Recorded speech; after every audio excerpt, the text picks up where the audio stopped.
Bertemu lagi dengan cerita horor seru. Kali ini bercerita tentang pesugihan. Bapakku melakukan pesugihan yang memakan tumbal setiap 10 tahun sekali. Di 2002, ibuku yang meninggal. Di 2012, kakakku, dan mungkin berikutnya 2022 adalah aku. Halo, namaku Nadia, seorang anak bungsu dari 2 bersaudara. Aku memiliki kakak laki-laki yang jarak usianya lebih tua 4 tahun dariku. Meski kami sering bertengkar, tapi dulu kakak telah mengajarkan banyak hal padaku yang mana sampai sekarang telah menjelma menjadi suatu kebiasaan. Misalnya saja tutup mata dan telinga ketika dia datang. Dia yang kumaksud ialah makhluk bengis yang selalu meneror kami sejak kecil. Tubuhnya manusia, namun kepalanya berwujud kambing dengan tanduk-tanduk runcing, mata merah menyala, dan telapak tangan yang besar, serta lengkap dengan kuku-kuku hitam panjang yang mana nampak lebih tajam daripada pisau.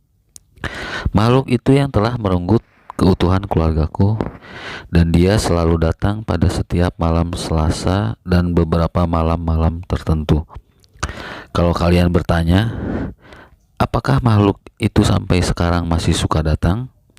Iya, dia tak pernah absen menyiksaku, dan bahkan ketika menulis ini, aku merasa seperti diawasi oleh banyak mata-mata tak terlihat dari berbagai arah.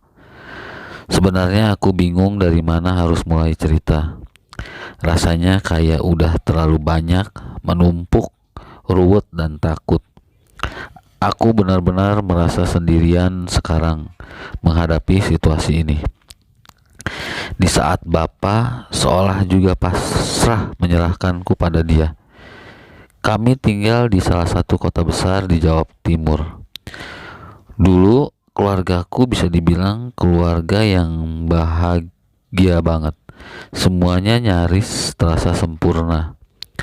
Memiliki kedua orang tua yang lembut, mengayomi, tak pernah kasar, dan pejuang keluarga. Bapak dan ibu adalah pedagang di pasar. Dari toko kecil, kemudian merambat pesat sampai punya toko besar dan jadi distributor sembako ke warung-warung yang menyebar sampai ke kota seberang. Perkembangan usaha keluargaku amat pesat dalam waktu yang terbilang singkat. Wah, orang tuaku hebat. Setidaknya dulu aku pernah berpikir seperti itu. Kami tinggal di salah satu kawasan perumahan di antara rumah-rumah lain. Hanya rumah kamilah yang satu-satunya paling sibuk karena tak pernah berhenti merenovasi. Kayak ada aja yang dibenerin atau diganti. Sampai-sampai bentuknya terus berubah-ubah dan jadi gak karuan. Aku lupa tahun berapa persisnya rumah kami mulai melakukan renovasi secara terus-menerus. Namun seingatku itu terjadi mulai awal tahun 2000-an. Waktu itu aku masih kecil. BTW, aku kelahiran tahun 97 di saat ekonomi meroket, namun justru hubungan keluarga kami menjadi terasa tak seerat dulu sewaktu masih menjalani hidup dengan sederhana. Bapak dan ibu juga jadi sering bertengkar. Kayak nggak ada lagi tuh quality time nonton TV bareng sebelum tidur. Bapak juga jadi temperamental. Kami satu keluarga dilarang bersih-bersih rumah. Kalau aja ada salah satu dari kami yang ketahuan mengepel lantai, Bapak pasti langsung marah-marah dan mengucap, "Kamu mau mati?" Itulah yang membuat rumah kami nampak besar, namun kotor dan lebih cocok disebut kandang dibanding rumah. Kadang aku pun malu kalau setiap ada teman yang main ke rumah, jadi serba salah. Awalnya semua baik-baik saja sampai suatu ketika ibu menjadi aneh. Ibu jadi sering melamun, pandangannya sering kosong, dan ibu mulai sakit-sakitan. Setiap malam di atas jam 12, ibu selalu melindur tidur sambil berjalan ke arah halaman belakang. Cuma diam aja lihat natap ke arah pohon jambu yang ada di belakang rumah. Kadang juga melindur jalan keluar rumah, tapi cuma jongkok di teras melamun dengan tatapan kosong. Ibu sering berteriak-teriak histeris ketakutan sampai seperti disergap makhluk yang mana hanya dia sendiri yang bisa melihatnya. Waktu itu kami berpikir mungkin itu dampak dari demam ibu. Sampai tak lama berselang aku melihat bapak bawa 2 kepala kambing hitam. Tapi ketika ditanya sama kakak, bapak malah balik marah dan nyuruh kami semua masuk kamar. Sejak saat itu aku masih ingat kata-kata terakhir yang sering diucapkan sama ibu ke aku dan kakak. Maafin ibu ya, kalian harus nurut sama bapak biar kalian hidup selamat. Sering kali ibu nangis tiap ngucapin itu, yang bikin aku dan kakak juga jadi ikutan nangis. Setelah itu sakit ibu semakin parah, demamnya sering buat dia sampai kejang-kejang. Sampai hari mengerikan itu terjadi.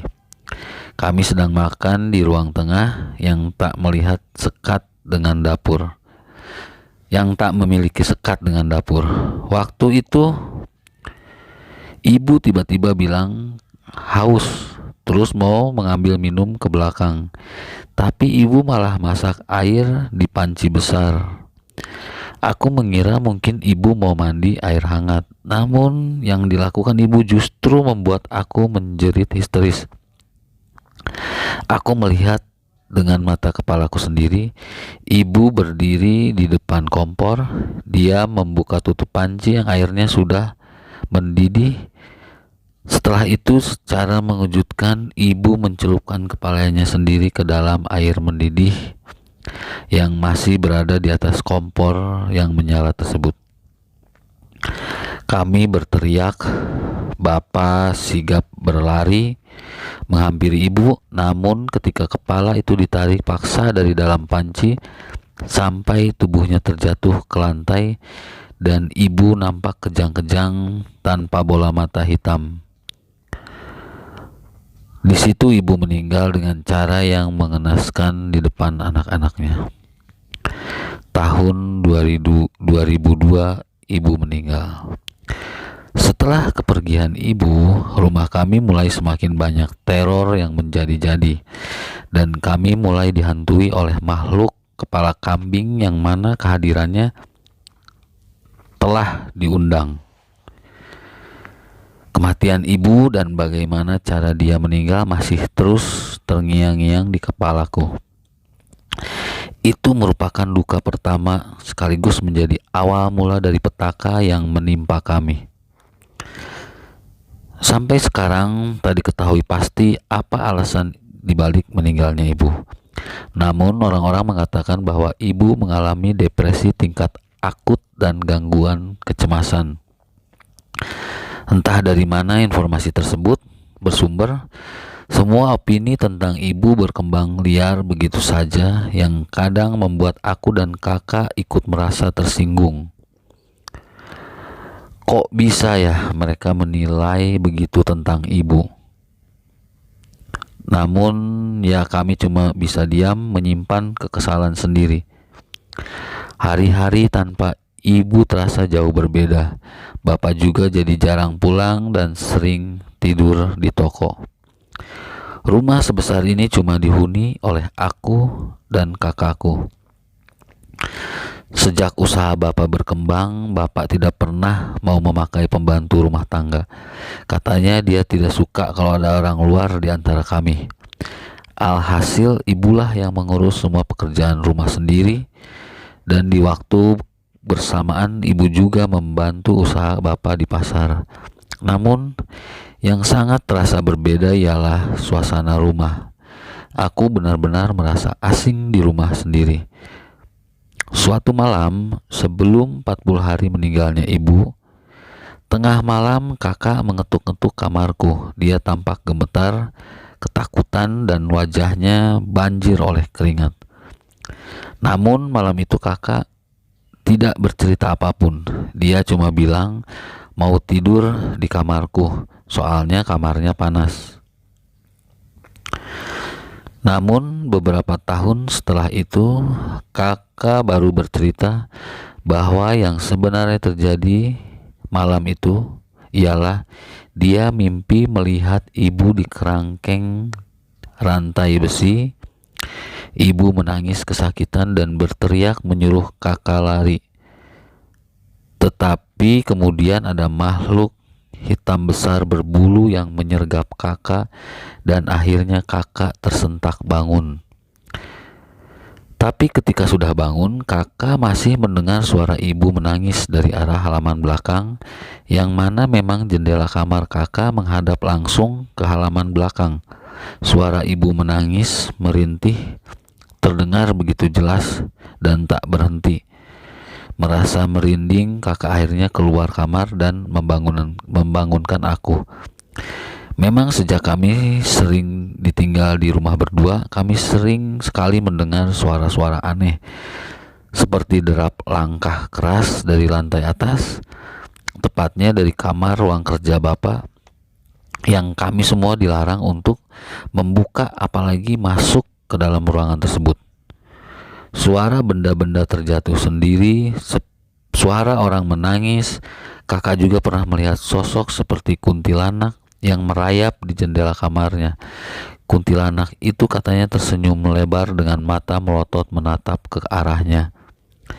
Hampir setiap malam kami sering mendengar suara kambing dari arah halaman belakang. Padahal kami tinggal di perumahan yang bisa dibilang elit. Tidak ada satupun tetangga yang memelihara kambing.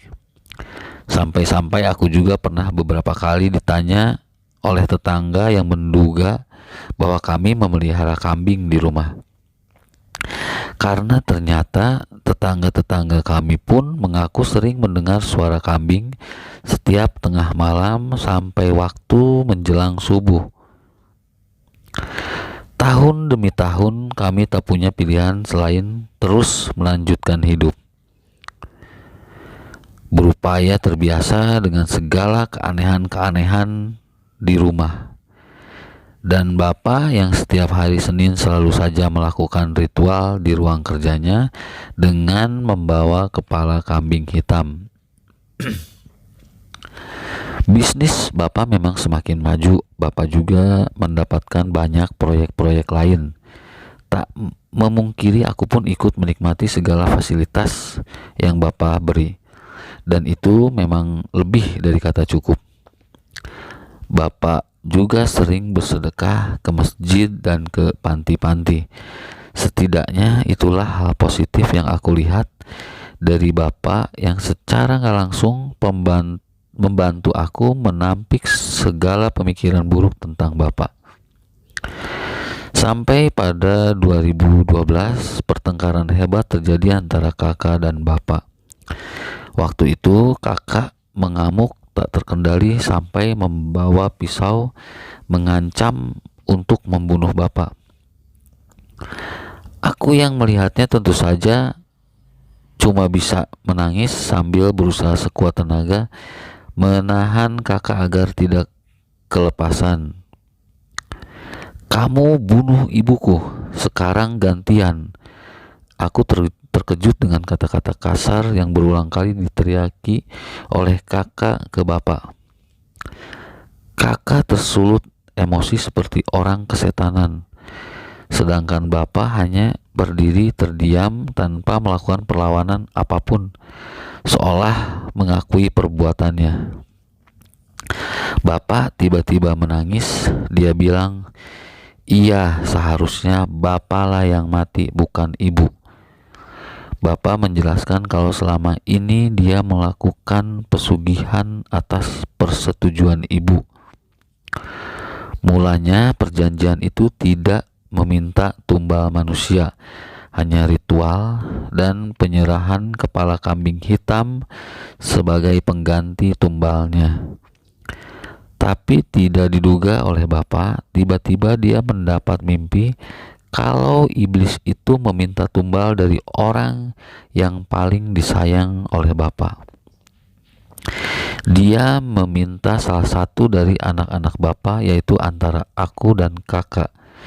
Namun ibu menolak. Kemudian ibu menawarkan diri untuk menjadi pengganti kami. Sampai ibu meninggal secara tragis seperti itu. Bapak nyesal, maafin Bapak nak. Aku nggak tahu gimana menyikapi kenyataan yang mengejutkan itu. Aku terlalu kaget dengan semua yang baru saja aku dengar. Satu-satunya yang bisa kulakukan sebagai anak usia 15 tahun waktu itu hanyalah menangis.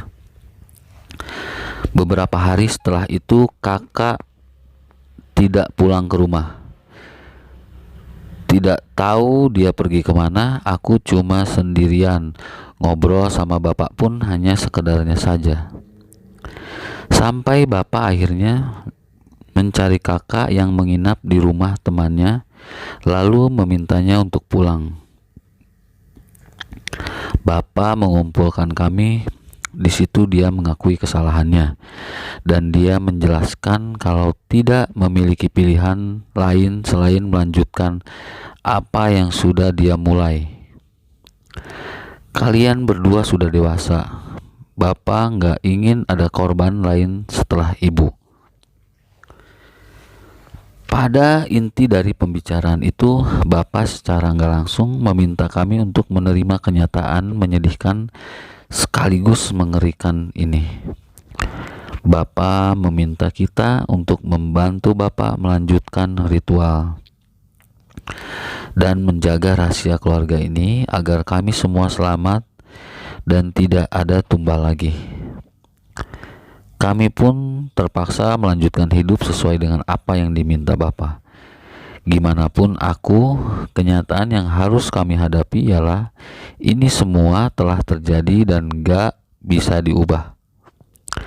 Aku dan kakak juga gak mau ada korban tumbal lagi yang menyusul seperti ibu. Jadi ya, mulai hari ini kami bukan hanya sekedar tahu, melainkan juga ikut membantu Bapak setiap kali Bapak melakukan ritual renovasi rumah, termasuk menjaga rumah tetap kotor. Di situ kami tahu kalau Bapak selalu mengubur kepala kambing bekas penumbalannya di halaman belakang rumah. Ingatanku langsung tertuju pada suara-suara kambing yang kami dan para tetangga dengar setiap malam sampai menjelang subuh. Semakin hari semakin banyak serangga, bahkan kalajengking yang tidak tahu dari mana sumbernya, tapi seperti keluar dari sela-sela lantai. Habis itu Bapak langsung mengganti semua keramik dalam rumah. Sumpah, benar-benar rumah gak nyaman sekali. Rumah yang seharusnya jadi tempat tenang malah setiap hari rasanya selalu was-was sama hal buruk, apalagi ya Tuhan yang akan menimpa kami. Dan benar saja, meski kami telah berusaha untuk memenuhi kemauan Bapak dalam membantu setiap ritual, tapi yang dikhawatirkan tetap saja terjadi. Beberapa bulan setelah itu, masih di tahun yang sama di 2012, kakak meninggal secara mendadak. Dengan sekujur tubuh membiru dan mata mendelik ke atas seperti layaknya orang yang tercekik. Sempat dibawa ke dokter ketika kakak masih kejang-kejang. Namun ternyata kakak sudah meninggal sejak perjalanan ke rumah sakit. Dokter bilang penyebab kakak meninggal ialah karena penyumbatan pembuluh darah yang kemudian berdampak ke paru-paru dan jantung. Sepengetahuanku, kakak adalah orang yang paling jarang sakit di antara kami. Jadi itu semua tentu tidak masuk akal. Dan lagi-lagi aku cuma bisa menangis. Hari itu aku benar-benar membenci Bapak. Tetapi sehabis itu aku justru mengalami banyak kejadian-kejadian aneh dan teror yang bikin aku sulit tidur. Seolah aku jadi bisa melihat mereka yang tak kasat mata. Tidak lama setelah kematian kakak, untuk pertama kalinya aku bertemu dengan makhluk kepala kambing itu. Satu hal yang gak pernah aku bayangkan semasa hidup ialah ketika hidupku seperti sudah tak memiliki batas dengan mereka yang tak kasat mata. Aku jadi bisa mendengar suara-suara aneh tapi nggak ada wujudnya. Tapi kadang aku bisa melihat sosoknya. Tapi ketika makhluk itu seperti berbicara kepadaku, namun aku tidak bisa mendengar suaranya. Aku nggak tahu kenapa semua itu bisa begitu, tapi yang pasti hidup tanpa batas dengan mereka benar-benar membuat aku seperti orang gila yang nggak bisa membedakan mana halusinasi dan mana realita. Aku sempat berpikir kejiwaanku terganggu. Aku minta sama Bapak untuk ke psikolog, namun sama sekali nggak ada perubahan. Yang ada malah kian hari mereka terus mengganggu sampai aku sakit, demam tinggi, dan hampir 1 bulan tidak bisa ke sekolah. Aku merasa jadi manusia paling aneh ketika melihat mereka yang orang lain tidak melihat. Dan itu benar-benar susah sekali buat bisa berpura-pura jadi orang normal seperti dulu. Kalau aku ceritain satu persatu gangguan yang aku alami, yang pasti tulisan ini akan lebih panjang lagi. Jadi aku ceritakan mereka atau makhluk bengis yang berkaitan dengan pesugihan yang Bapak lakukan saja, yaitu makhluk si kepala kambing. Aku lupa kapan tepatnya. Kira-kira ini terjadi sekitar beberapa minggu setelah kematian kakak. Waktu itu aku ingat tengah malam sekitar jam 1, aku mendengar suara Bapak tertawa keras dari ruang kerjanya di lantai atas rumah. Saking kerasnya itu sampai membuat aku kebangun dari tidur. Aku coba bodo amat terus lanjut tidur, tapi aku mendengar suara langkah orang lari-lari kencang dan terdengar ramai serentak. Aku penasaran karena itu mengganggu tidur banget. Jadi aku keluar buat memeriksa apa yang lagi Bapak lakukan. Pas aku keluar kamar, langsung tercium bau dupa dan kemenyan yang menyengat hidung. Ritual apa kok rame-rame, pikirku. Aku memberanikan diri naik ke lantai atas. Pas sampai depan ruang kerja Bapak, aku mendengar suara nafas berdengus kasar dan temponya cepat. Awalnya aku ragu-ragu sekali buat buka ruangan itu, karena teringat pesan Bapak untuk jangan pernah coba-coba masuk ke ruang kamar itu. Tapi suara yang aku dengar itu semakin keras. Aku juga takut terjadi apa-apa sama Bapak di dalam. Rasa penasaranku mengalahkan ketakutan dan keraguan-raguanku. Pelan-pelan aku buka pintu kamar itu sekedar agar bisa mengintip. Namun betapa terkejutnya aku ketika yang aku lihat ternyata bukan Bapak, melainkan makhluk setengah manusia dengan kepala kambing dan tanduk yang runcing itu. Terlihat sedang makan dengan lahap seperti binatang buas kelaparan. Dia duduk membelakangiku. Aku coba melihat apa yang dia makan. Dan tahu apa itu? Sampai hari ini aku masih gak percaya jika mengingat kejadian itu. Aku masih berharap apa yang aku lihat itu cuma halusinasi. Tapi aku melihat secara jelas dan nyata. Makhluk itu sedang makan potongan-potongan tubuh yang tidak lain ialah mayat dari kakakku sendiri. Aku shock, mau teriak tapi tidak bisa. Mau lari badan rasanya kaku, sudah kayak patung. Aku cuma berdiri dengan tubuh gemetar dan makhluk itu melihat ke arahku. Mata merahnya menyorot tajam dan secepat kilat dia berbalik badan ke arahku lalu menyergapku seperti akan menerkam. Habis itu tiba-tiba pandanganku gelap. Aku terbangun di kamarku.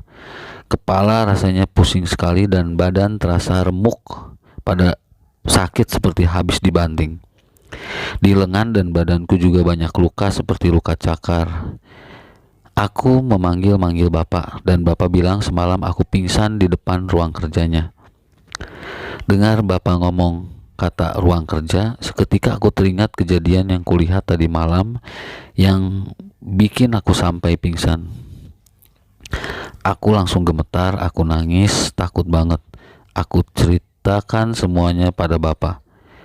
Yang kamu lihat itu salah. Tidak mungkin, kan kamu lihat bapak sendiri yang menguburkan jenazah kakak. Jadi tidak mungkin. Bapak beranggapan aku melindur ya. Aku berharap yang bapak bilang itu benar. Tapi yang aku lihat tadi malam itu benar-benar nyata. Kalau aku cuma berhalusinasi, terus apa penyebab luka-luka di badanku ini? Waktu itu aku setiap malam, setiap makan, aku selalu mual karena selalu teringat kejadian makhluk kepala kambing itu makan mayat kakakku. Dan sejak hari itu, si kepala kambing itu selalu datang menampakkan dirinya setiap malam Selasa. Dia selalu menggangguku dan bikin aku jadi kayak orang gila yang gak bisa hidup normal. Bertahun-tahun aku merasa seperti kayaknya lebih baik dibanding terus hidup kayak gini. Bapak masih terus melakukan ritual rutin penumbalan kepala kambing dan ya, sebagaimana yang dijanjikan usaha bapak terus berkembang dari tahun ke tahun. Tapi hidupku semakin terus tersiksa dan gak pernah lagi merasa tenang. Selalu seperti diawasi dan was-was terhadap setiap kemungkinan terburuk yang mungkin saja terjadi kapanpun. Singkat cerita, aku kaget tiba-tiba bapak mengajakku pergi ke satu daerah di ujung Pulau Jawa. Di sana kami mengunjungi satu rumah semi permanen di satu desa yang berdekat dengan alas mistis yang terkenal dengan kliniknya. Sumpah, jalan menuju desa itu tuh serem banget. Aku melihat banyak penampakan dengan wujud aneh-aneh yang bikin aku lebih baik merem aja sepanjang jalan dibanding buka mata dan melihat yang begituan yang bikin perut mual. Aku juga mendengar suara bisikan-bisikan kuat entah dari mana yang menyuruh untuk mati. Seperti mati aja, sebentar lagi kamu mati. Mati. Bisikan itu datang dari berbagai arah dan yang bisa aku lakukan cuma tutup telinga dan merem di sepanjang perjalanan. Sesampainya di sana ternyata itu rumah dukun tempat bapak melakukan ijab pesugihan dulu. Tujuan bapak datang lagi ke rumah itu ialah untuk menceritakan semua yang terjadi pada keluarga kami akibat makhluk dalam perjanjian itu. Dan bapak minta tolong sampai mohon-mohon untuk bisa dibantu agar terlepas dari ikatan pesugihan itu. Bapak juga menjanjikan akan melakukan dan memberikan apa saja yang diminta agar bisa dibantu untuk memutus pesugihannya. Namun responnya di luar dugaan dan harapan kami. Aku ingat sekali dukun itu cuma ngomong dengan datarnya, semua sudah terlambat. Dia tidak akan melepas kamu. Di situ bapak marah dan mengamuk, mengacak-acak benda apa saja di sekitarnya. Sampai akhirnya kita pulang dan merenungi kejadian ini semua. Terima kasih sudah mendengarkan cerita ini. Sampai bertemu di cerita horor lainnya. Terima kasih.